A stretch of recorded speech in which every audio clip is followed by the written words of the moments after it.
ఈరోజు గమనించాల్సిన విషయం ఏమిటి అంటే రాహుల్ గాంధీ గారు ప్రతి కాంగ్రెస్ నాయకురాలి ప్రతి కాంగ్రెస్ కార్యకర్త తలెత్తుకొని తిరిగేటట్టు రాహుల్ గాంధీ గారు ఈరోజు కాంగ్రెస్ పార్టీ కోసం తను చేసిన కృషి వల్ల ఇది సాధ్యం చేశారు.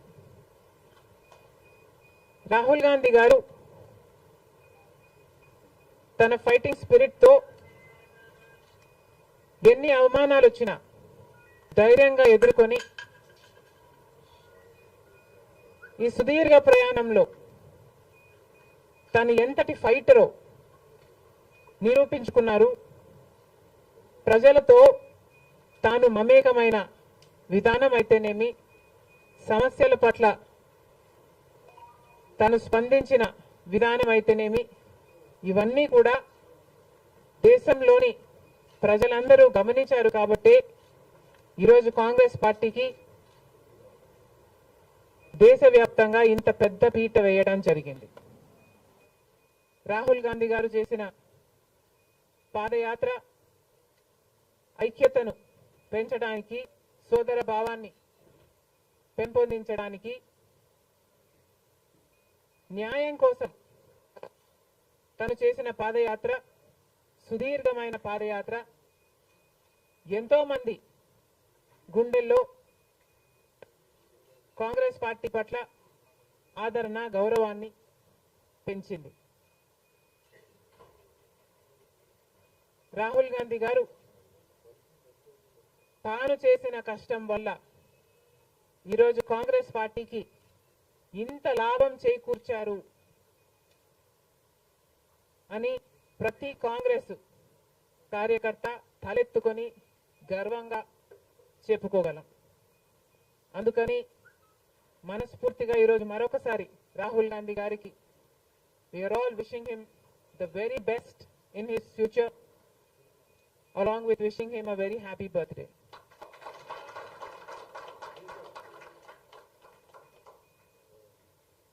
अब की बार 400 पार అంది బీజేపీ పార్టీ. అలాంటి పార్టీ కూడా ఈరోజు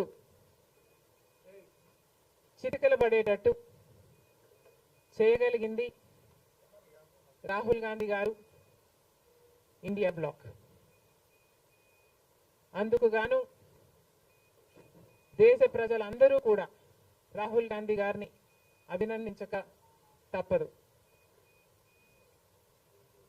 బీజేపీ పార్టీ ఒక మతతత్వ పార్టీ అని మతం పేరుతో చిచ్చు పెట్టడం, ఆ మంటలో చలి కాచుకోవడం బీజేపీ చేస్తున్న రాజకీయాలని మణిపూర్ ఘటన ద్వారా రుజువు అయింది. కాబట్టి బీజేపీ చేస్తున్న పొరపాట్లన్నీ ప్రజలు గమనించారు. కాబట్టి ప్రభుత్వానికి చెందిన ఆస్తులైతేనేమి వాళ్ళ బినామీలకు కట్టే ప్రయత్నం చేస్తున్నారు. కాబట్టి ఈరోజు బీజేపీ చేస్తున్న అరాచక పాలన వల్లనే ఈరోజు బీజేపీ పార్టీకి మెజారిటీ తగ్గడానికి కారణం. ఇంకొంచెం ఉంటే ఆల్మోస్ట్ బీజేపీ పార్టీ అసలు ప్రభుత్వమే ఏర్పాటు చేయలేని స్థితికి ఈరోజు బీజేపీ పార్టీ దిగజారిపోయింది. ఇలాంటి ప్రభుత్వం ఎన్ని రోజులు ఉంటుందో చెప్పలేని పరిస్థితి ఈరోజు ఉంది. కేంద్రంలో బీజేపీ పార్టీ అధికారంలో ఉంది అన్న మాటే తప్ప పవర్ మాత్రం ఈరోజు బీజేపీ చేతిలో లేకుండా పోయింది. ఎందుకంటే ఈరోజు బీజేపీ పార్టీ వాళ్ళ స్ట్రెంగ్త్ కోసం ఇతరుల మీద డిపెండ్ అయ్యే పరిస్థితి ఈరోజు బీజేపీ పార్టీకి కల్పించడంలో కాంగ్రెస్ పార్టీ, రాహుల్ గాంధీ గారు, ఇండియా బ్లాక్ సక్సెస్ అయ్యారు. దేశవ్యాప్తంగా ఇది పరిస్థితి అయితే ఇక రాష్ట్రంలో చంద్రబాబు గారు కూటమి, పవన్ కళ్యాణ్ గారు బీజేపీతో కలిసి ఇక్కడ ప్రభుత్వం ఫామ్ చేయడం జరిగింది. ఈసారి జరిగిన ఎన్నికలు రాష్ట్రంలో చాలా విచిత్రంగా, అన్ప్రెడిక్టబుల్ గా, అన్ప్రెసిడెంటెడ్ గా ఈ ఎన్నికలు నిలిచాయి. కారణం ఏమిటి అంటే ప్రజలు చాలా డిసిసివ్గా ఒక నిర్ణయం తీసుకున్నారు. మాకు మార్పు కావాలి అన్న నిర్ణయం ప్రజలు తీసుకున్నారు కాబట్టే ఈ ఎన్నికలు ఒకే డిసిషన్ మీద ఆధారపడి జరిగిన ఎన్నికలు. For Jagan, against Jagan. ఒకటే డిసిషన్ గా ఈ ఎన్నికలు నిలిచాయి. For Jagan or against Jagan. Against Jagan అన్న మార్పు కావాలి అన్న ఈ గట్టి డిసిషన్ ప్రజలు తీసుకున్నారు కాబట్టి ఈరోజు వాళ్ళ ఓటు వేస్ట్ కాకూడదు అన్నట్టుగా చాలా డిసిసివ్ గా they voted with a vengeance for change. ఇది అవునన్నా కాదన్నా ఇది వాస్తవం. కేవలం అంత గట్టి నిర్ణయం ప్రజలు తీసుకొని మార్పు కావాలి అన్న అంత గట్టి డిసిజన్ తీసుకున్నారు కాబట్టి ఇన్ ద ప్రాసెస్ ఈరోజు కాంగ్రెస్ పార్టీ కూడా అనుకున్న మేరకు పర్ఫామ్ చేయలేకపోయింది. కాంగ్రెస్ పార్టీ కూడా కేవలం నెల రోజుల ముందు సర్వే చేస్తే Congress party vote share between 6 to 7% ఉంది. దాన్ని మేము కష్టపడి పనిచేస్తే నేనే స్వయంగా 64 కాన్స్టిట్యుయెన్సీల్లో క్యాంపెయిన్ చేయడం కూడా జరిగింది. వీటన్నిటితో కనీసం 8% దాటుతుంది అని కాంగ్రెస్ పార్టీ ధీమాగా ఉంటే అది కూడా జరగలేదు. కారణం ఏమిటి అంటే ప్రజలు చాలా డిసిసివ్ గా వాళ్ళ ఓటు వేస్ట్ కాకూడదు, ప్రభుత్వం ఎలాగైనా మారాలి, మేము మార్చాలి అన్న డిసిషన్ తీసుకున్నారు కాబట్టి ప్రజలు కాంగ్రెస్ పార్టీకి కూడా ఓటు వేయడానికి ఆలోచన చేయడం జరిగింది.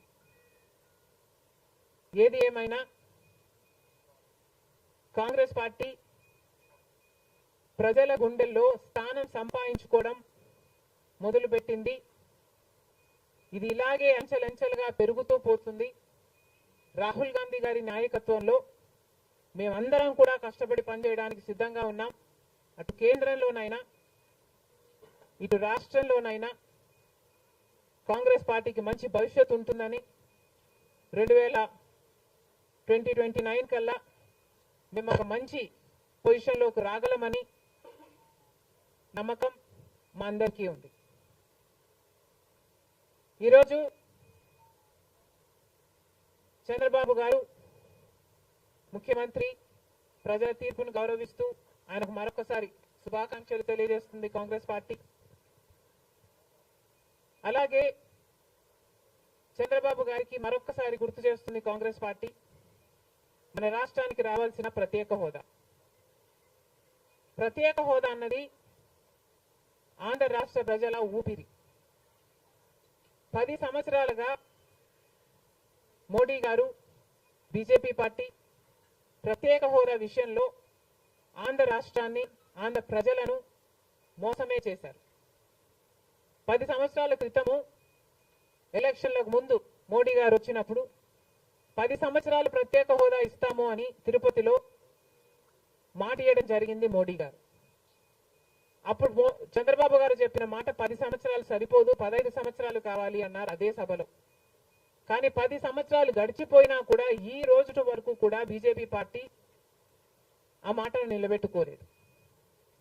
కానీ ఇప్పుడు చంద్రబాబు గారు మద్దతు ఇస్తున్నారు కాబట్టి బీజేపీ పార్టీ అధికారంలో నిలబడింది. ఈ విషయం మోడీ గారు గుర్తుపెట్టుకోవాలి. ఎందుకంటే ఈరోజు ఆంధ్ర రాష్ట్ర ప్రజల ఎన్నుకున్న ఎంపీలు కనుక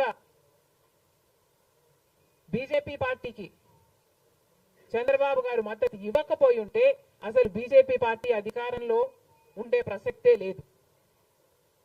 ఈరోజు బీజేపీ పార్టీ అధికారంలో ఉంది అంటే దానికి కారణం ఆంధ్ర రాష్ట్ర ప్రజలు అని మోడీ ఇప్పటికైనా గమనించాలి.